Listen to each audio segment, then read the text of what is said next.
कोलकाता में जो कुछ हुआ उस पर पूरे देश भर में राजनीति भी देखने को मिल रही है। आज ममता बनर्जी शाम 4 बजे निकालेंगी पैदल मार्च, ये हम आपको बताएंगे, लेकिन इससे पहले सुधांशु त्रिवेदी प्रेस कॉन्फ्रेंस कर रहे, सीधे आपको लिए चलते हैं। उससे अधिक पीड़ादायक पश्चिम बंगाल की सरकार और इंडी गठबंधन के नेताओं का आचरण था। सर्वप्रथम पीड़ित को, परिवारजनों को आत्महत्या बताने का प्रयास किया गया। उसके उपरांत केस को सीबीआई को नहीं दिया गया और तृणमूल कांग्रेस की सरकार की मंशा क्या थी, इससे साफ हो जाती है कि जिस प्रधानाचार्य को हटाया गया उसे चंद घंटों के अंदर दूसरे कॉलेज का प्रधानाचार्य नियुक्त कर दिया गया, जो मन में बहुत गहरा संदेह उत्पन्न करता है। और तमाम जगहों से यह डिमांड होने के बावजूद यह कहा गया कि 1 हफ्ते के बाद अगर कुछ नहीं हुआ तो सीबीआई को केस ट्रांसफर करेंगे, जिसमें परिजनों से लेके तमाम लोगों का इस बात का शक था कि बंगाल पुलिस उसमें मैनिपुलेट करने का प्रयास कर सकती है। और जब उच्च न्यायालय ने आदेश कर दिया तो उसके उपरांत जो कुछ हुआ वो भारत के इतिहास में और भी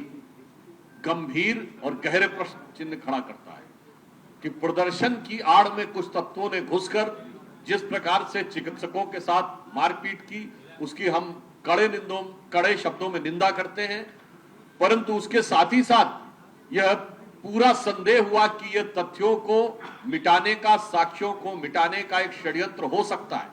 क्योंकि वहां के कई कर्मचारियों के ये बयान आए हैं कि वो भीड़ में उपद्रवी तत्व जो तोड़फोड़ कर रहे थे वो उस कमरे का, सेमिनार हॉल का रास्ता पूछ रहे थे जहां पर यह कुकृत्य हुआ था।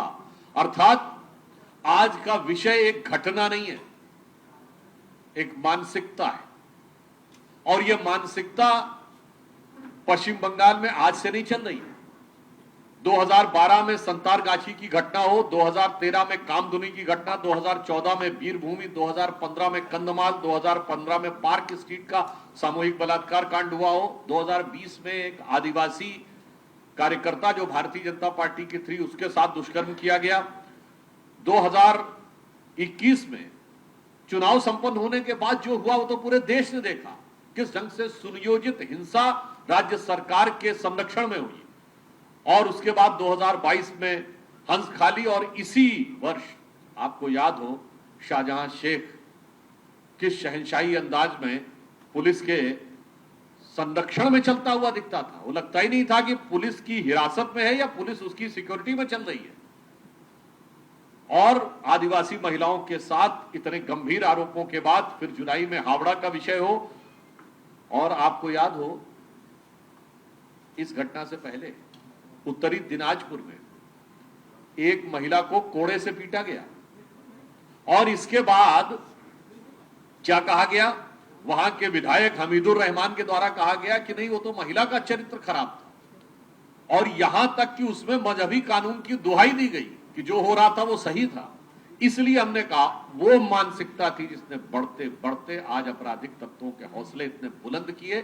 कि इस दुखद घटना के बाद तोड़फोड़ करके साक्ष्यों को नष्ट करने का षड्यंत्र रचा जा रहा है। और इसके ऊपर मैं यह भी कहना चाहता हूं कि यही मानसिकता उत्तर प्रदेश में भी देखने को मिल रही है। अयोध्या में नाबालिग बच्ची के साथ दुष्कर्म के बाद वही मानसिकता धमकाना, पीड़ित को धमकाकर साक्ष्यों को झुठलाने या मिटाने का प्रयास करना, वही मानसिकता कन्नौज में देखने से मिल रही है।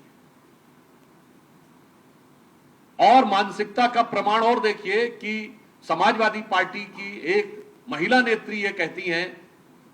इससे ज्यादा आपत्तिजनक और दुखद बयान नहीं हो सकता कि वो कह रही 15 साल की बच्ची शाम को कौन सी नौकरी पाने के लिए वहां गई थी।